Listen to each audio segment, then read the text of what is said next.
चलिए, good afternoon. ठीक है, सिस्टम ऑफ लीनियर इक्वेशंस, रैखिक समीकरणों का निकाय। ये टॉपिक मैट्रिक में भी था। समीकरणों के निकाय का हल कब होगा, कब नहीं होगा, में प्रॉब्लम हो रहा है। कुछ ही देर में हम ठीक कर रहे हैं।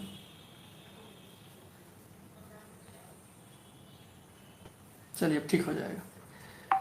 तो system of linear equations, Kishan Singh, good afternoon सबको, good afternoon. Sonu Kumar, all in all A B. तो सिस्टम ऑफ लीनियर इक्वेशंस की हम बात कर रहे हैं। यह टॉपिक मैट्रिक में भी था, वहाँ भी आप स्टडी किए थे कि a1/a2 बराबर नहीं b1/b2 हो तो सिस्टम ऑफ इक्वेशन का अद्वितीय हल होता है। इस टाइप का बात किए थे आप। तो रैखिक समीकरणों का निकाय आखिर है क्या? एक से ज़्यादा समीकरण अगर एक साथ लिखा हुआ है तो इसको हम समीकरणों का निकाय बोलते हैं। जैसे a1x plus b1y is equal to c1, a2x plus b2y बराबर c2। ये जो है इस सिस्टम ऑफ इक्वेशन हुआ, सिस्टम ऑफ लीनियर इक्वेशंस हुआ।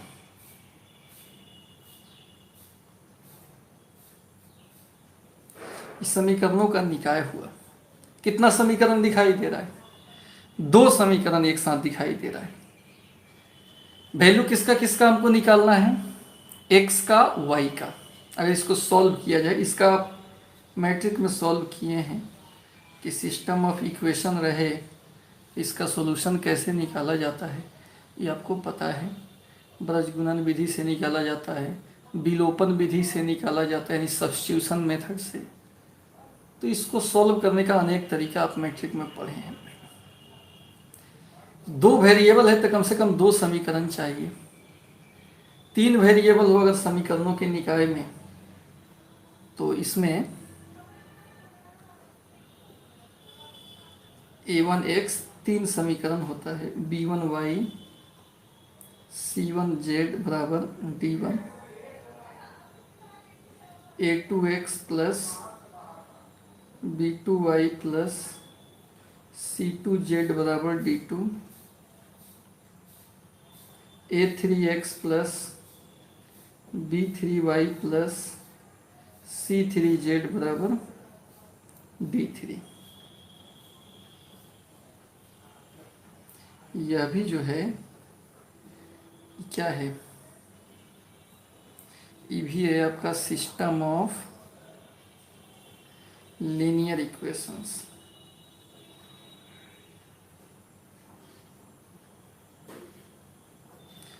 समीकरणों का निकाय है। एक से ज्यादा समीकरण एक साथ अगर लिखा हुआ हो तो इसको हम समीकरणों का निकाय बोलते हैं।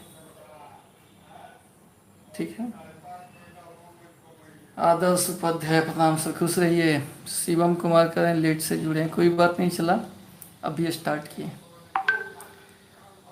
तो यहाँ पर सिस्टम ऑफ इक्वेशंस का मतलब आप समझ गए, समीकरणों का निकाय।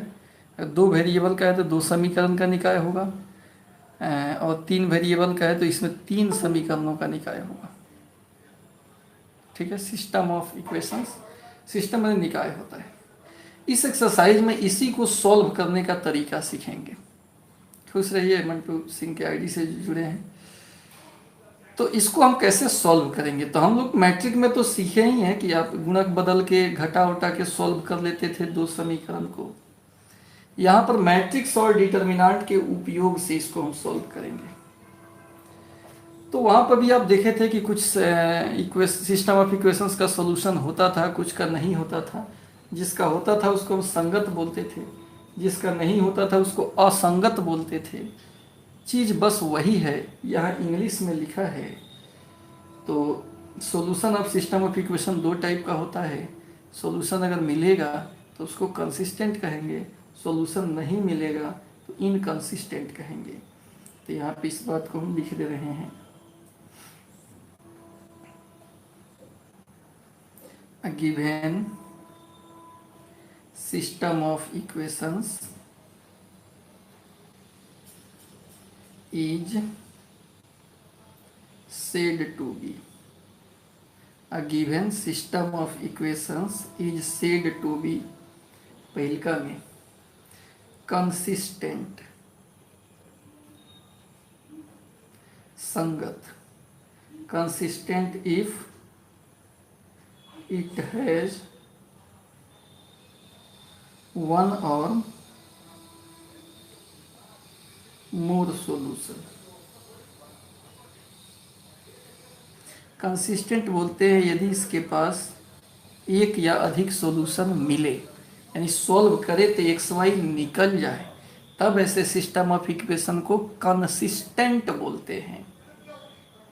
ठीक है। और एक इनकंसिस्टेंट कब कहते हैं, आइए इसको भी देखा जाए।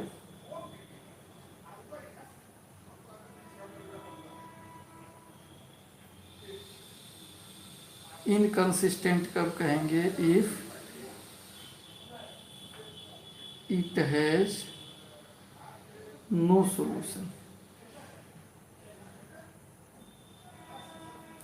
अगर सिस्टम ऑफ इक्वेशन का सॉल्यूशन ज्ञात करें नहीं मिले तो उसको इनकंसिस्टेंट बोलते हैं, असंगत बोलते हैं। ठीक है। अब इसका हम हिंदी लिख देते हैं। दिए गए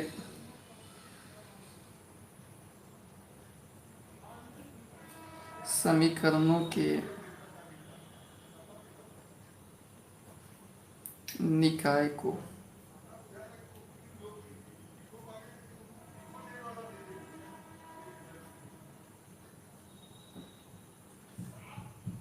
संगत कहते हैं यदि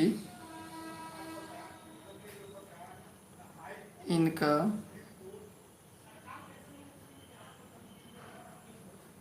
एक या अधिक हल हो। इसको हम संगत कहते हैं। दूसरका में असंगत कहते हैं कब, यदि इनका हल नहीं हो। अगर हल नहीं मिलेगा तो असंगत कहेंगे। ऐसे सिस्टम ऑफ इक्वेशन का हल अगर इसका निकल जाएगा, यानी एक्स वाई का मान निकल जाएगा तो संगत हो जाएगा। अब मान नहीं निकलेगा तो असंगत होगा। समझ रहे हैं कि नहीं आप लोग? समझ रहे हैं तो क्या करना है, नीचे लाइक का बटन है उसको दबाना है।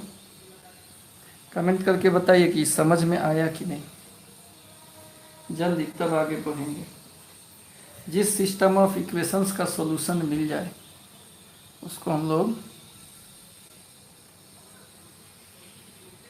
कंसिस्टेंट कहते हैं। जिसका हल नहीं मिले उसको हम लोग इनकंसिस्टेंट बोलते हैं। समझ में आ रहा है? अब आखिर पता कैसे चलेगा कि कौन कंसिस्टेंट है कौन इनकंसिस्टेंट है, कैसे हल करेंगे? ठीक है, ठीक है, कैसे हल करेंगे? तो हल करने का तो आप मैट्रिक में जो प्रोसेस जानते हो उससे नहीं इसको बनाना है।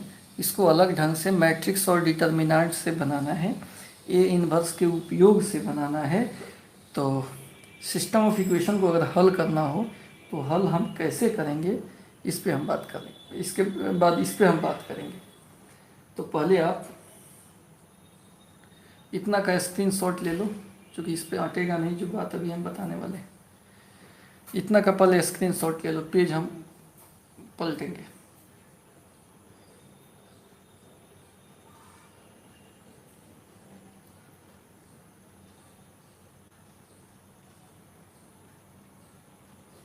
स्क्रीनशॉट हो गया?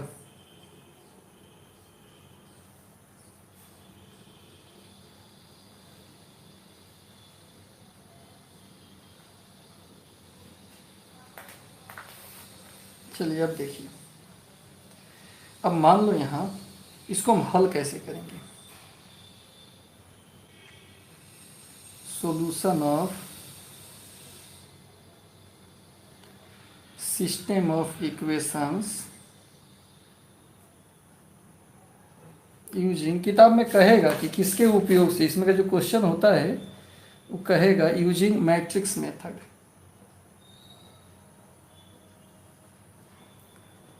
मैट्रिक्स मेथड से सिस्टम ऑफ इक्वेशन को कैसे हम सॉल्व करेंगे, उसका एक यहाँ प्रोसेस, एक प्रक्रिया आपको बता रहे हैं।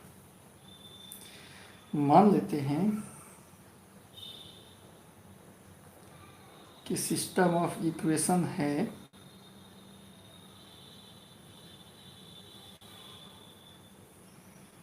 a1x प्लस b1y बराबर c1, हम दो वेरिएबल वाला ही समझा रहे हैं। फिर a2x प्लस b2y बराबर c2।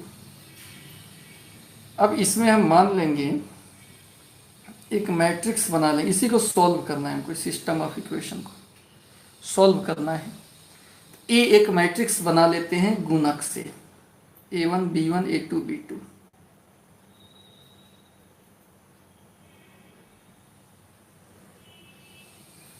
और x बना लेते हैं, इसमें जो वेरिएबल का इस्तेमाल हुआ है एक्स वाई, और कांस्टेंट वाला के लिए b बना लेते हैं।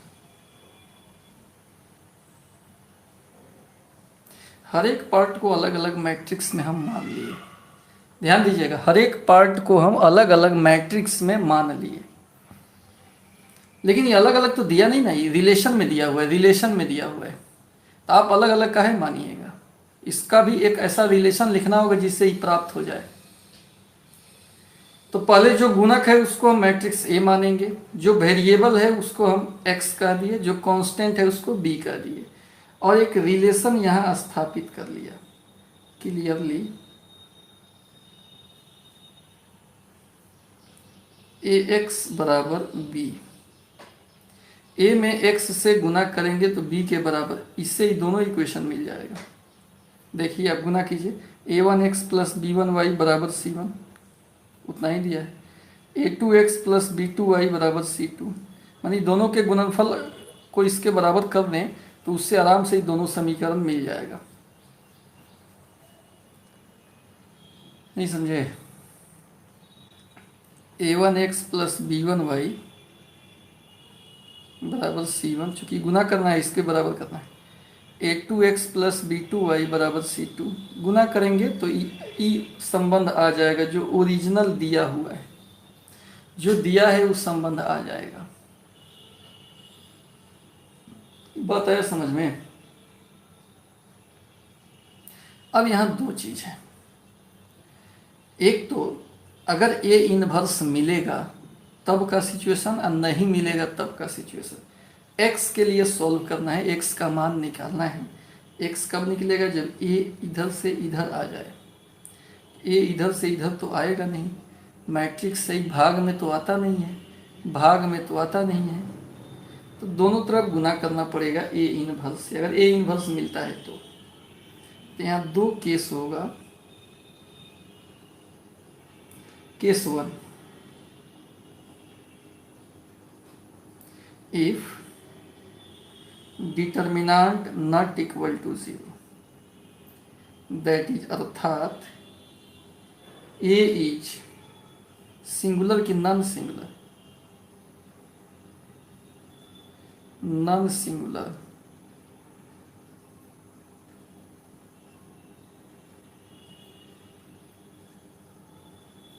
ये हमारा क्या हो? नॉन सिंगुलर मैट्रिक्स हो। बताया ना, नॉन सिंगुलर किसको कहते हैं? डिटर्मिनेंट जीरो नहीं हो। इस केस में ए इनवर्स एग्जिस्ट करता है।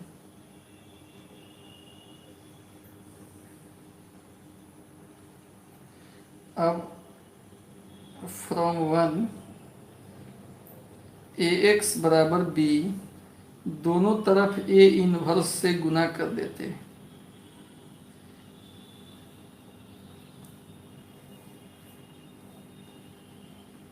ए इनवर्स ए मिलकर आई हो जाता है।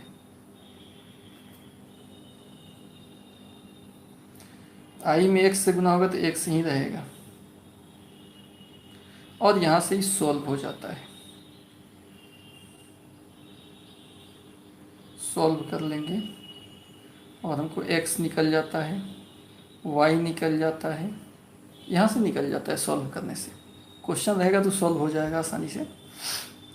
अभी तो ये थ्योरेटिकल बात बता रहे हैं। तो ये सॉल्व हो गया, यानी डिटर्मिनांट है अगर जीरो नहीं है तो ये सॉल्व हो गया, सॉल्यूशन मिल गया। तो सॉल्यूशन मिल गया तो ऐसे तो सिस्टम ऑफ इक्वेशन को क्या कहेंगे? इन दिस केस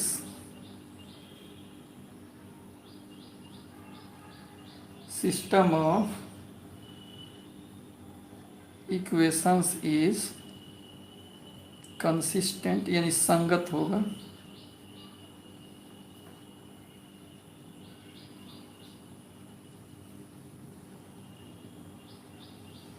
यानी इस स्थिति में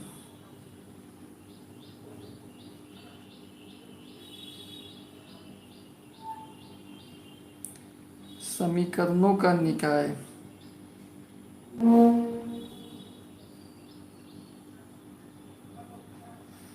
संगत होता है,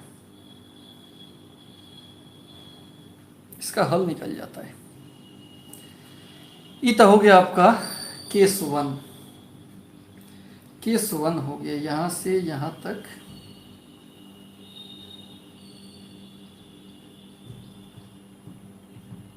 केस वन हो गया। अब हम बात करेंगे केस टू का। अगर डिटर्मिनांट ए जीरो हो गया अर्थात A is a singular matrix, अगर ए हमारा सिंगुलर हो गया यानी डिटर्मिनांट ए जीरो आ गया, तब तो इन्वर्स नहीं निकलेगा, क्योंकि ए इन्वर्स का फॉर्मूला कितना होता है? ए इन्वर्स का फॉर्मूला कितना होता है? 1/डिटर्मिनांट इंटू एडजॉइंट, तो 1/0 into adjoint not define. 1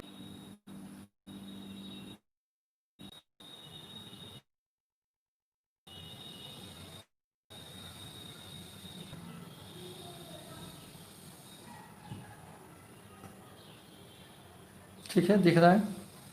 comment करके बताइए, नेट डिस्कनेक्ट हो गया था। दिख रहा है?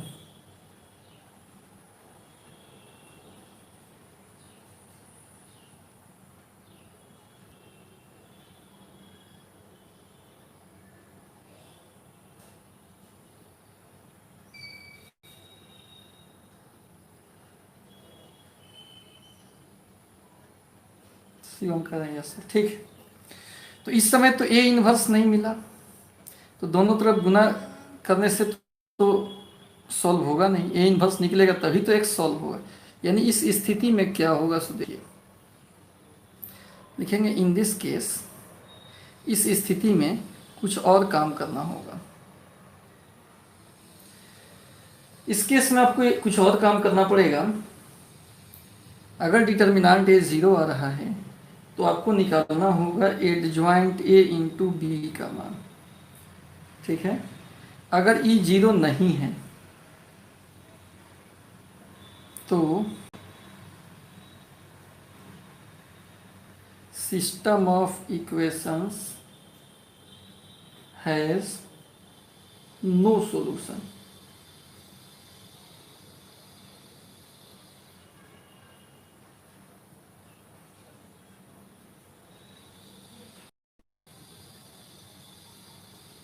नेटवर्क प्रॉब्लम तो थोड़ा बहुत है, लेकिन स्वतः ठीक होगा।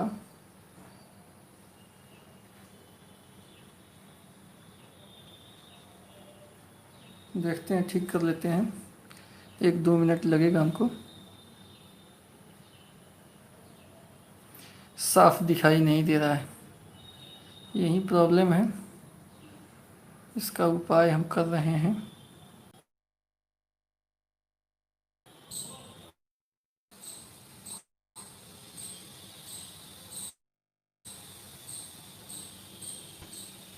चलिए अब दिख रहा होगा, अब दिखेगा।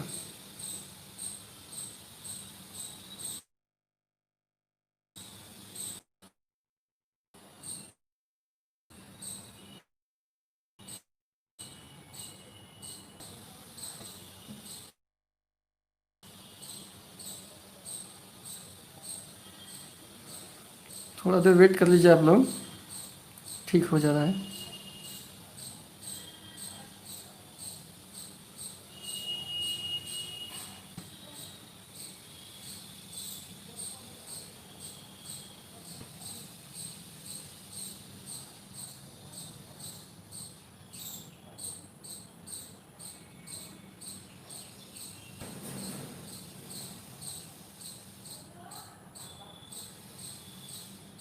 बिल्कुल सही हो जाएगा थोड़ा देर में, आप एकदम क्लियर। यहाँ देखिए, तो अगर एडजॉइंट ए गुना बी निकालेंगे, ये अगर जीरो नहीं आ रहा है, डिटर्मिनांट ए जीरो है, इसके साथ साथ एडजॉइंट ए गुना बी निकालेंगे, अगर वह जीरो नहीं है, सिस्टम ऑफ इक्वेशन को इनकॉन्सिस्टेंट बोलेंगे, लिखेंगे कोई सॉल्यूशन नहीं होगा।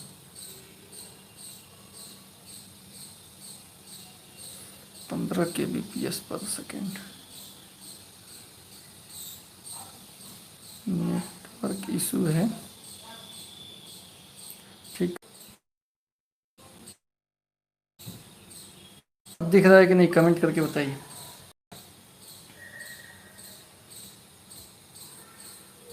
दिख रहा है कि नहीं, कमेंट करके बताइए। चलिए ठीक, अब दिख रहा है।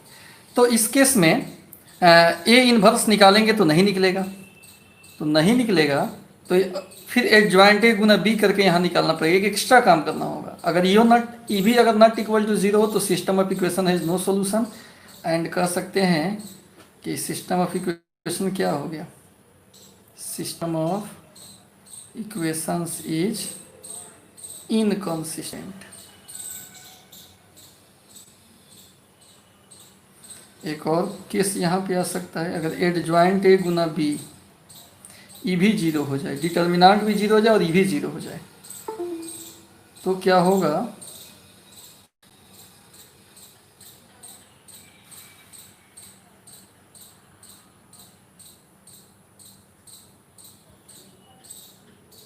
फिर प्रॉब्लम हो गया। एक मिनट रुक जाए, एक बैग का इतना दिक्कत हो नेट का, एक मिनट रुक जाइए, आप लोगों को नहीं दिख रहा होगा, एक दो मिनट वेट कर लीजिए।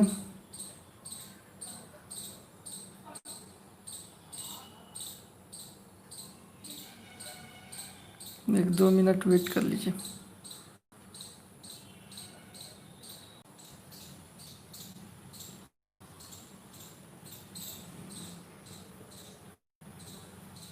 चलिए, अब दिक्कत नहीं होगा, एकदम क्लीन दिखाई देगा।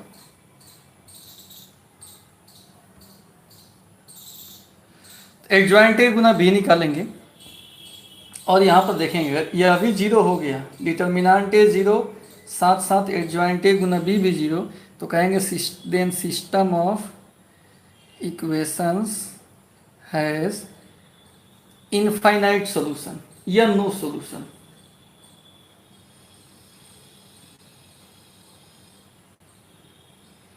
इस केस में इनफाइनाइट सॉल्यूशन होता है, अनंत सॉल्यूशन होता है। नो सॉल्यूशन वाला तो ये वाला केस है, इसमें इनफाइनाइट सॉल्यूशन होता है, अनंत सॉल्यूशन होता है। तो इस केस में सिस्टम ऑफ इक्वेशन क्या हो जाएगा, system of equations is, solution तो मिला ना, कंसिस्टेंट हो जाएगा। तो यहाँ देखिए, दो स्थिति में पूरा हम डिस्कस किए हैं, एक बार और हम समझा देते हैं, क्योंकि बीच बीच में नेट का प्रॉब्लम हो गया था, अब भी लग रहा है कि एकदम बिल्कुल सही है नेट का प्रॉब्लम। सर फिर भी नहीं दिख रहा है, शिवम कुमार, अब भी देखो तो शिवम, अभी हमारे सामने लैपटॉप रखे हैं, एकदम क्लियर दिख रहा है। अब भी कोई दिक्कत नहीं ना है, कमेंट करके बताइए। जल्दी बताइए तो फिर एक बार और समझाएं इसको।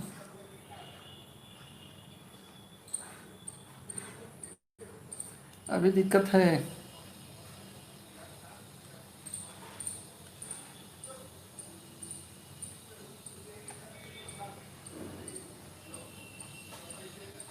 नो सर, ठीक है, दिख रहा होगा। तो ऐसा सिस्टम ऑफ इक्वेशन दिया रहेगा तो सॉल्व करने का दो तरीका है। एक तो पहले ए एक्स बी कैसे मानना है वो आप देख लिए, ए एक्स बराबर बी। अब इसके बाद दो स्थिति आया, केस वन में अगर डिटर्मिनांट ए जीरो नहीं है तो इन्वर्स मिलेगा, दोनों तरफ इन्वर्स से हम गुना कर दिए, ए इन्वर्स ए मिलकर आई हो जाता है, आई से गुना करेंगे तो इस तरह आई सॉल्व हो जाएगा। हम सॉल्व करके बताएंगे, इस पर एक एग्जाम्पल देंगे। यानी सॉल्व हो गया तो सिस्टम ऑफ इक्वेशन कंसिस्टेंट हो गया। यानी डिटर्मिनांट नॉट जीरो है तो कंसिस्टेंट, डिटर्मिनांट नॉट जीरो है तो कंसिस्टेंट। हाँ, अगर डिटर्मिनांट जीरो आ जाएगा तो झमेल बढ़ जाएगा। इस समय आपको एडजॉइंट ए गुना बी भी निकालना होगा। नॉट इक्वल टू जीरो तो इनकंसिस्टेंट है, इक्वल टू जीरो तो फिर कंसिस्टेंट हो जाएगा। मतलब डिटर्मिनांट ए अगर जीरो आ गया तो इस दो केस यहाँ पर आ जाएगा। यानी एडजॉइंट ए गुना बी भी निकालना होगा, वही तय करेगा कंसिस्टेंट या इनकंसिस्टेंट। ठीक है, तो determinant A not equal to zero आ जाए तो क्लियर कि कंसिस्टेंट होगा, यानी हल होगा। लेकिन अगर डिटर्मिनांट ए जीरो आ जा रहा है तब तो मुश्किल में आप पड़िएगा, तो एडजॉइंट ए गुना बी भी निकालना पड़ेगा, देखना पड़ेगा।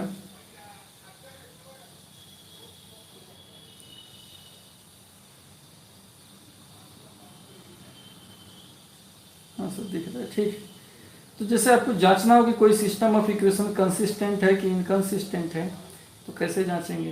पहले क्या निकालेंगे? डिटर्मिनांट ए। अगर नॉट इक्वल टू जीरो आ जाए तो तुरंत जवाब होगा, क्या होगा? कंसिस्टेंट होगा। अगर इक्वल टू जीरो आ जाए तो क्या करेंगे? एडजॉइंट ए गुना बी भी निकालेंगे, देखेंगे वो नॉट इक्वल टू जीरो होगा तो इनकंसिस्टेंट है, इक्वल टू जीरो होगा तो कंसिस्टेंट होगा। ठीक है, अब इस पर एक आध क्वेश्चन हम लोग कर लेते हैं, उसके बाद आगे बढ़ते हैं।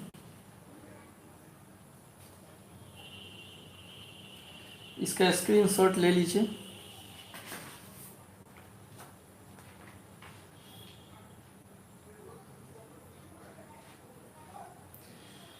अब आइए, अब आगे बढ़ते हैं।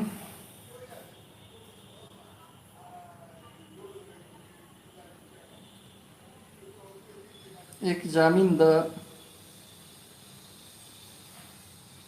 कंसिस्टेंसी।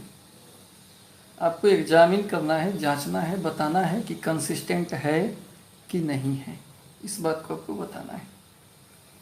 जैसे एक क्वेश्चन हम लिख रहे हैं, x प्लस 2y बराबर 2, 2x प्लस 3y बराबर 3। पूरा सॉल्व नहीं करना है, खाली जांच कर बताना है कि कंसिस्टेंट है कि इनकंसिस्टेंट है। ई पहले मान लेंगे 1 2 2 3, x मान लेंगे एक्स वाई को, b मान लेंगे कांस्टेंट टर्म को। अब इसमें कुछ करना नहीं है, केवल डिटर्मिनेंट निकालना है, पता चल जाएगा। 3 एकम 3 घटाओ 2 दूना 4, -1 नॉट इक्वल टू जीरो है, इसलिए जो सिस्टम ऑफ इक्वेशन दिया है ये कौन सी कंसिस्टेंट की इनकंसिस्टेंट? कंसिस्टेंट होगा, यानी संगत होगा।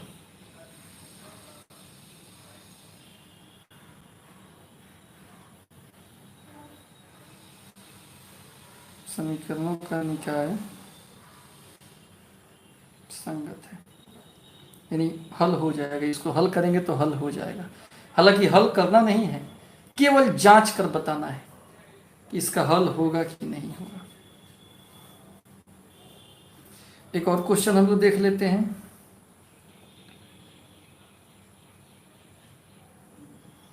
क्वेश्चन ही लिख रहे हैं, एक और क्वेश्चन देख लेते हैं। x प्लस 3y बराबर 5, 2x प्लस 6y बराबर 8। यहाँ पर इसका इस सिस्टम ऑफ इक्वेशन कंसिस्टेंट होगा कि इनकंसिस्टेंट होगा, जांचना है। तो आइए देखिए, इसको हम जांचते हैं कैसे। a मान लेते हैं एक, तीन, दो, छः, और वेरिएबल हो गया एक्स वाई, एंड कांस्टेंट हो गया 5, 8। तो आइए अब हम इसमें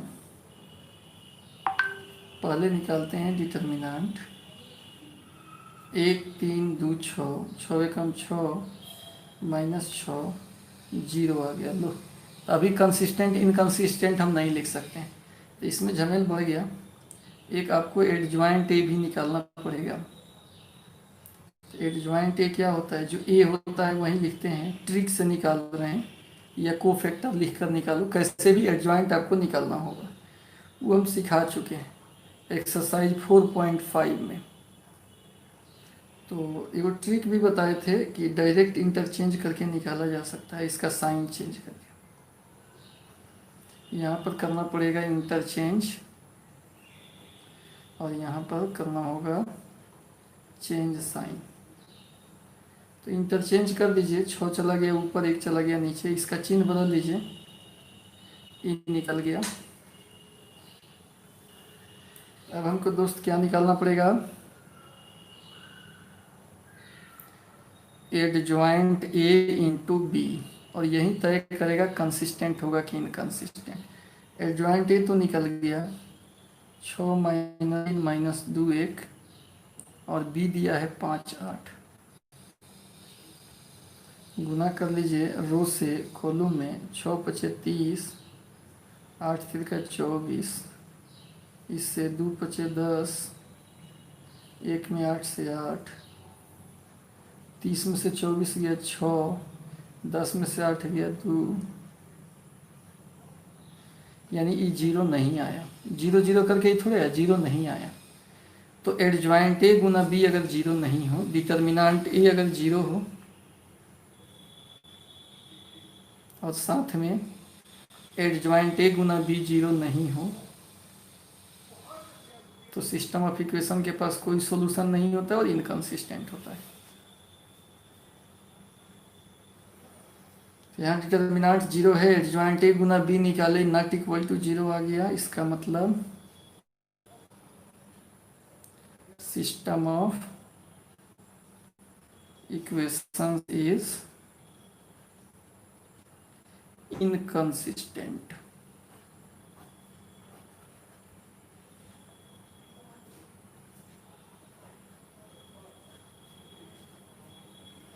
समीकरणों का निकाय क्या है? यहाँ पे असंगत है, यानी इसको हल करेंगे तो एक्स वाई का मान नहीं निकल पाएगा, एक्स वाई का मान नहीं निकल पाएगा। लिखा जाए इसको,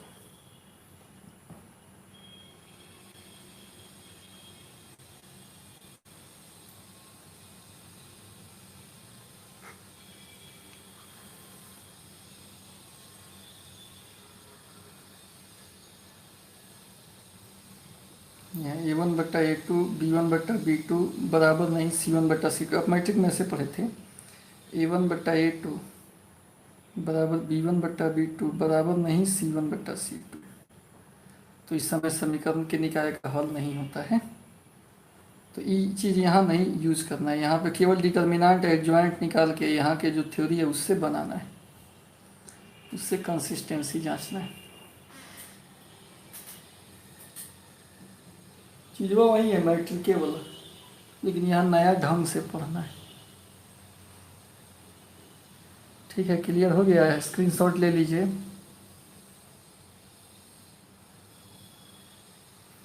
स्क्रीनशॉट ले लीजिए।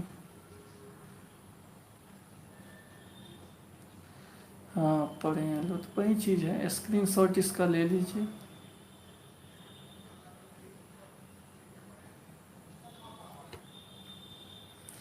तो इस तरह से आपको कंसिस्टेंसी जांचना है।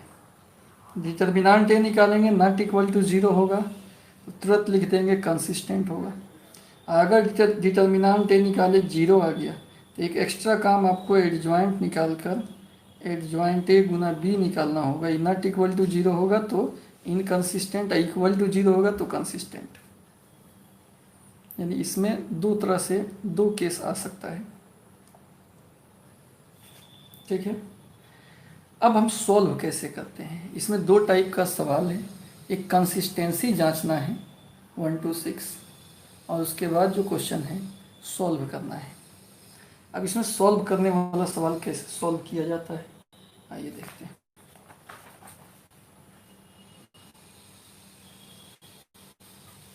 सॉल्व कैसे करते हैं, एक क्वेश्चन है यूजिंग मैट्रिक्स मेथड।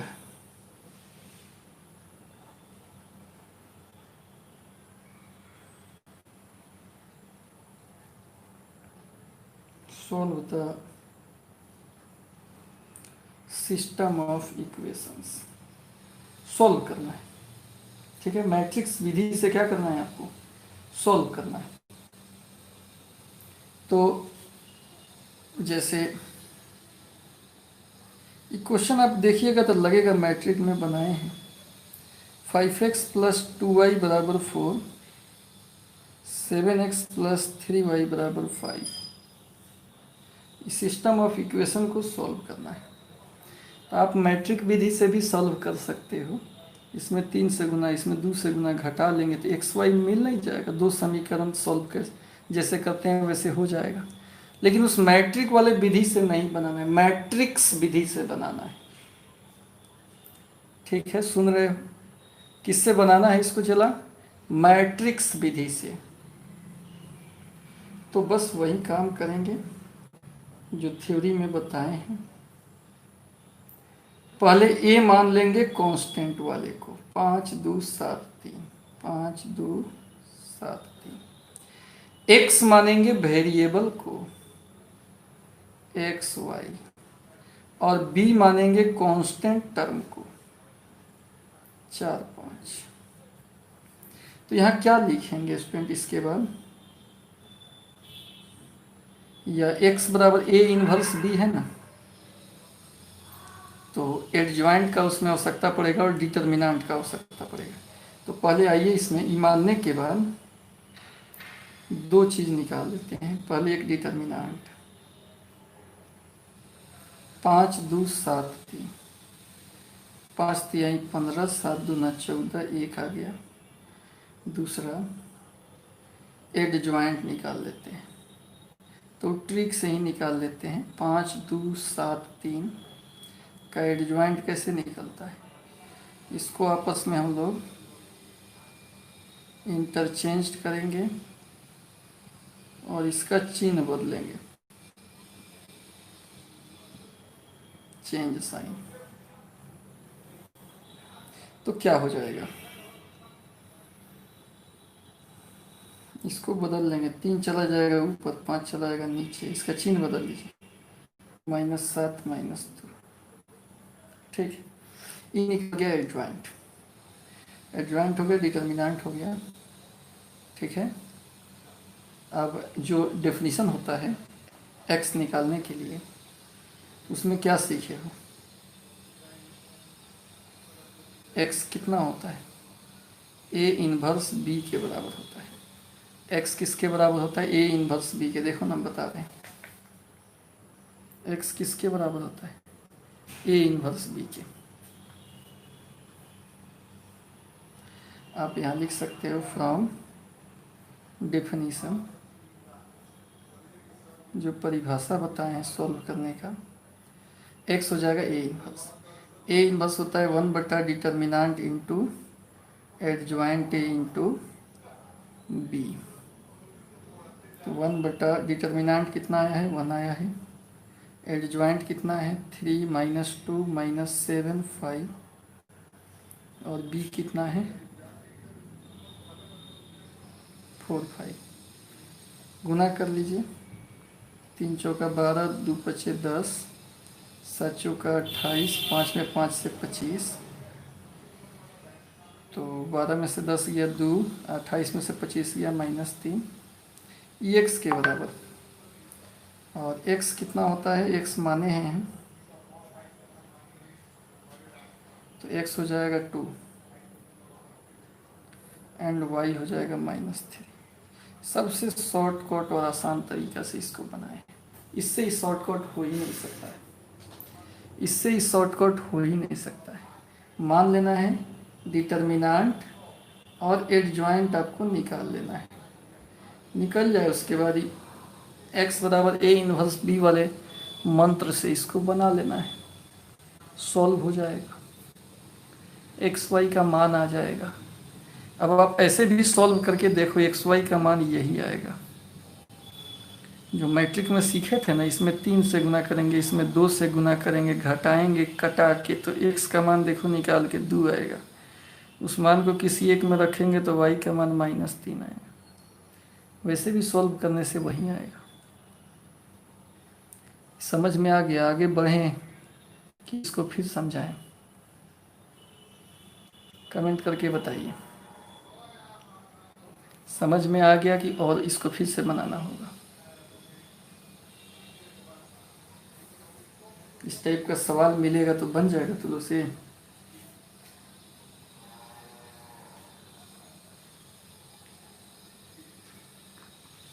इस टाइप का सवाल मिलेगा तो बन जाएगा आप लोगों से।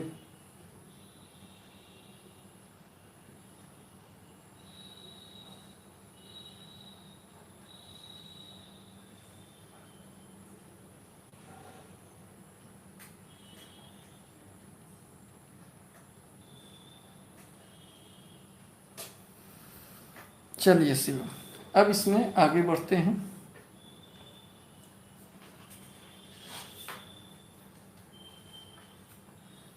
ठीक है, आगे चलते हैं। आगे इसमें एक सवाल सॉल्व करते हैं जो बोर्ड में पूछा हुआ कोई क्वेश्चन है, इसको हम बना देते हैं। दो 2006 में पूछा हुआ एक क्वेश्चन बना देते हैं। चलिए एक और क्वेश्चन देख लेते हैं 3x3 का। यूजिंग मैट्रिसेस, स्क्रीनशॉट नहीं लिया, ले लो स्क्रीनशॉट। क्या कर रहे हैं स्क्रीनशॉट? तुमको लेने में कितना टाइम लगता है? जल्दी स्क्रीनशॉट ले लो।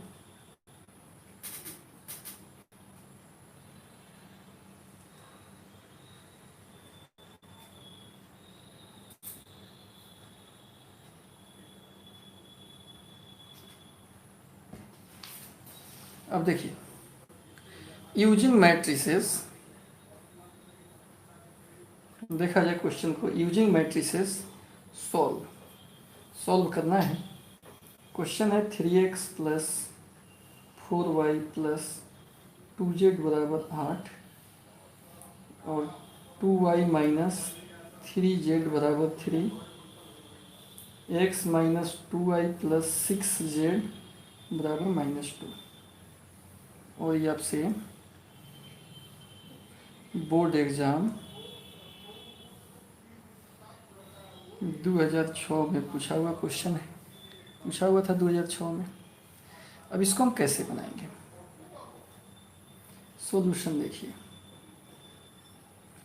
लेट ए मान लेंगे गुणक से जो मैट्रिक्स बनेगा 3 4 2, और इसका गुणक, इसमें x का गुणक कुछ नहीं है तो 0, y का गुणक 2, z का गुणक -3, इसमें x का गुणक 1, y का गुणक -2, z का गुणक 6। जहाँ पर नहीं हो ना जो टर्म, उसका गुणक 0 मान लिया जाता है। x मान लेते हैं वेरिएबल को, x y z को, और b मान लेते हैं कांस्टेंट टर्म को, 8 3 -2। अब यहाँ वही दो चीज़ निकालेंगे। पहला चीज़ है डिटर्मिनांट, 3 4 2 0 2 -3 1 -2 6, सॉरी डिटर्मिनांट है, इसी को हम चुन लेते हैं। इसमें 0 है, 3 को ले लिया, रो कॉलम गायब, 2 -3 -2 6, 0 को नहीं लिखेंगे, प्लस माइनस, फिर +1 को ले लेंगे, इसका रो कॉलम गायब, 4 2 2 -3, 3 इंटू 6 दूना 12 -2 3 6, 4 3 -12 -2 दूना 4, 12 में 6 गया 6 6 का 18, 12 4 कितना 16। कुल मिला के डिटर्मिनेंट का मान कितना आया? 2 आया। डिटर्मिनेंट का मान 2 आ गया। अब लिखना है हमको स्टूडेंट एडजॉइंट। दो चीज़ जब तक नहीं निकलाएगा तब तक ये सॉल्व ही नहीं हो पाएगा। तो एडजॉइंट के लिए हमको क्या करना होगा, उसके लिए हम ट्रिक आपको बताए हैं। या तो ट्रिक से आप बना सकते हो, ठीक है, या कोफैक्टर लिख कर बना सकते हो। तो इसका एडजॉइंट निकालने में कोफैक्टर से निकालिएगा तो मुश्किल होगा, यहाँ नहीं हटेगा, हम यहाँ लिखते रहें। ट्रिक से हम बता दे रहे हैं। एडजॉइंट जिसका निकालना है ना उसको पहले सेम लिख लो। 3 4 2 0 2 -3 1 -2 6। रिपीट कर दो, 2 रो नीचे। 3 4 2 0 2 -3। ध्यान दीजिए यहाँ तक तो दिया हुआ था, आप प्रथम 2 रो को रिपीट कर दिए। जो कहते हो दिया है 2 को रिपीट, 2 कॉलम को भी रिपीट कर देंगे। तो फर्स्ट कॉलम क्या है? 3 0 1 3 0।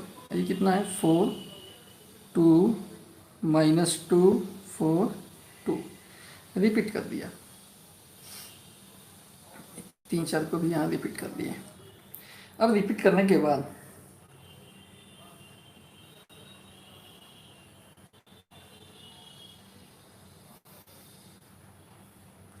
इस रो कॉलम को डिलीट कर दीजिए। डिलीट कर दिया, हटा दिया। अब इसमें ऊपर से नीचे आएंगे और हम जो एडजॉइंट डायरेक्ट लिखेंगे वो बाएं से दाहिने लिखाएगा, ठीक है, बाएं से दाहिने लिखाएगा। तो एडजॉइंट हम पहले इसमें गुना कीजिए। 6 दूना 12 में से 3 दूना 6 गया तो 6 होगा। अब इसमें 2 दूना -4 में से 6 चौका 24 गया, -4 में से 24 गया, 24 और 4 -28, ठीक है, -28। हम ऊपर से नीचे लिख रहे हैं लेकिन इसमें बाएं से दाहिने लिखाएगा। अब इसमें 4 तिहाई -12 -4, -12 -4 -16। अब आइए सेकेंड वाला। 3 घटाओ 0 तो -3। अभी 6 त्रिका 18 -2 16। और 0 -9 0 -9 +9 हो जाए। एंड अब इसमें आइए थर्ड वाले में। 0 -2 यानी -2। और इससे 4 कम 4 -6 4 -6 10 हो जाएगा। और 3 में 6 -0 6 हो जाएगा। बस हो गया, एडजॉइंट निकल गया फ्रॉम डेफिनीशन, परिभाषा से x कितना होता है? a इनवर्स b के बराबर। x का मतलब कितना? x y z। a inverse का मतलब कितना? अभी a इनवर्स को क्या लिख सकते हैं? 1 डिटर्मिनेंट इंटू एडजॉइंट और इंटू b। a इनवर्स का फॉर्मूला है 1 डिटर्मिनेंट का मान कितना है? 2 है। एडजॉइंट अभी निकाले हैं 6 -28 -16 -3 16 9 -2 10 6 इंटू बी। तो बी कितना है? 8 3 -2 है। ये बड़ी हम शॉर्टकट बना रहे हैं, नहीं तो ये हो जाता है बड़ी लंबा। 6 से गुना करना होगा। 8 छक 48, 28 में 3 से गुना करना होगा। 8 3 24 4 2 3 6 2 8। तो वो कितना हो जाएगा?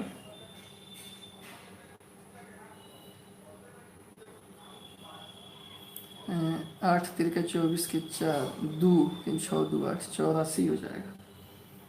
16 दूना 32 हो गया। इससे देखते हैं 8 3 -24 ही ना होगा।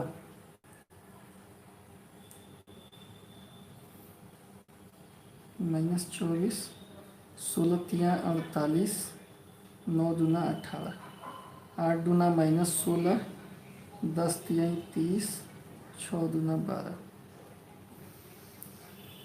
तो कितना आएगा?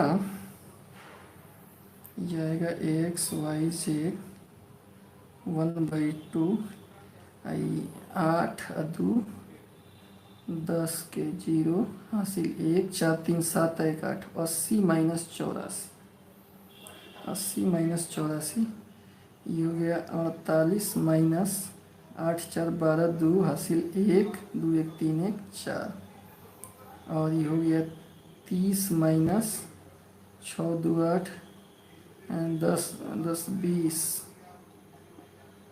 28 होगा। तो फिर कितना होगा? 1/2, 80 में से 84 गया -4, 48 में से 42 गया +6, 30 में से 28 गया +2, 2 से भाग दे दीजिए, -2 3 1, तो ये सॉल्व हो गया। x का मान -2, y का मान 3 है, z का मान 1। ये आप कहीं भी किसी भी किताब में खोज लीजिएगा, सबसे आसान तरीका से, सबसे कम स्टेप में और सबसे यूनिक ढंग से ही बना। ठीक है, इससे शॉर्टकट ही नहीं हो सकता है, हालांकि है बड़ी डिफिकल्ट क्वेश्चन है। दूसरा किसी किताब में देखिएगा तो बनाया जाता है कम से कम 1-2 हाथ में, और एकदम शॉर्टकट बन गया।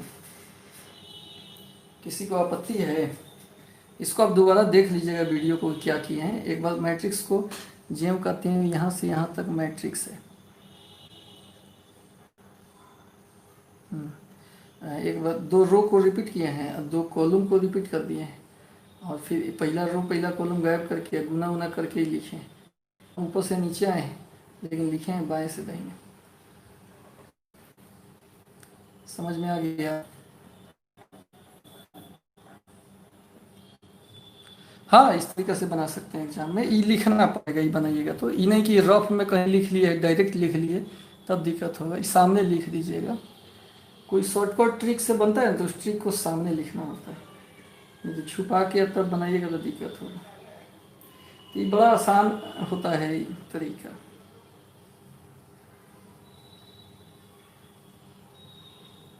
स्क्रीनशॉट इसका ले लीजिए,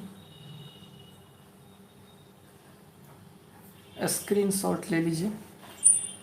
ये बड़ी यूनिक ढंग में है, बहुत आसान तरीका से ही बना है। स्क्रीनशॉट ले लीजिए।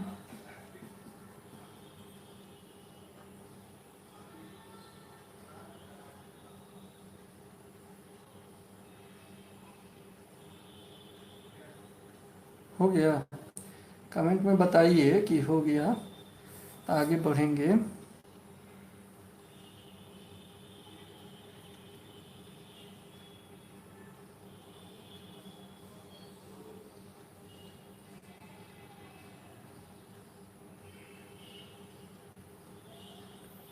जैसे दूसरी जगह 3 पेज में बनाए हैं, हाँ थोड़ा सा लंबा बनता है। बाकी लोग को फैक्टर वगैरह के चक्कर में पड़ जाए, एक जॉइंट निकालने में तो मुश्किल होगा, बहुत लंबा हो जाएगा, लेकिन खैर कोई बात नहीं।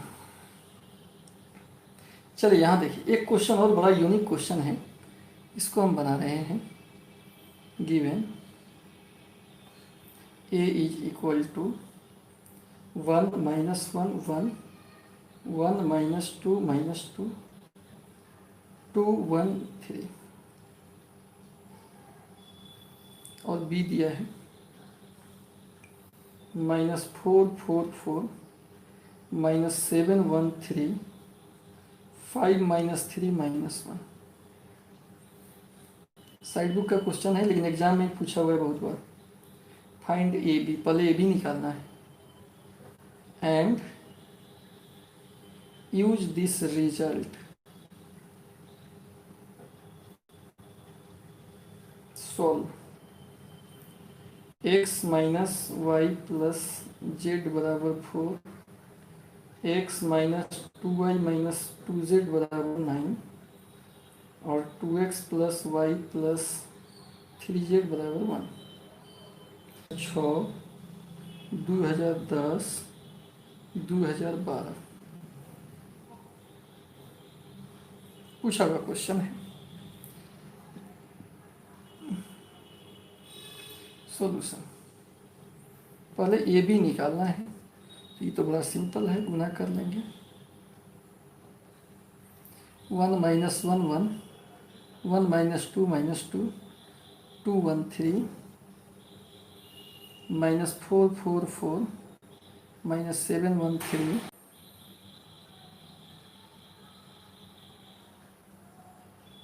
चलिए देखिए इससे इसमें गुना करेंगे तो कितना होगा, एक में -4 से गुना होगा तो कितना आएगा, -4 प्लस 7 प्लस 5, ये ना आएगा। इससे सेकंड में गुना करेंगे, 4 एकम 4 माइनस 1 माइनस 3। इससे थर्ड में गुना करेंगे, 4 माइनस 3 माइनस 1। गुना तो अब आप सीख ही गए होंगे, गुना आपको आ रहा होगा, ठीक है, दिख रहा है। थोड़ा सा नेट का प्रॉब्लम आया है, लेकिन ठीक है, दिख रहा होगा। अब देखिए इससे गुना करेंगे, -4 प्लस 14 माइनस 10, ठीक है। इससे अब सेकंड में गुना करेंगे, 4 माइनस 2 प्लस 6। इससे इसमें गुना होगा, 4 माइनस 6 प्लस 2। थर्ड से गुना कीजिए, -8 प्लस,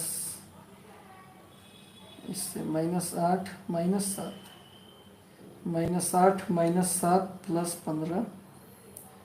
ये हम लिख दे रहे हैं, आपको तो गुना आ ही जाएगा direct. 8 plus 1 minus 9, 8 plus 3 minus 3, 7 5 12 से हो गया 8, 0 हो जाएगा, 0 0 8 0 0 0 8, यानी कितना आया, 8i आया।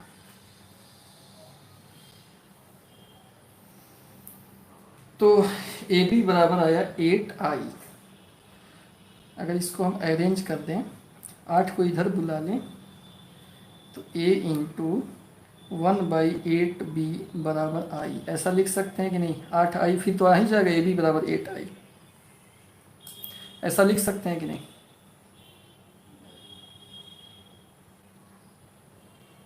बताइए, कमेंट करके लिख सकते हैं कि नहीं। बोर्ड का पूछा हुआ क्वेश्चन है, बहुत ब्रांड क्वेश्चन है।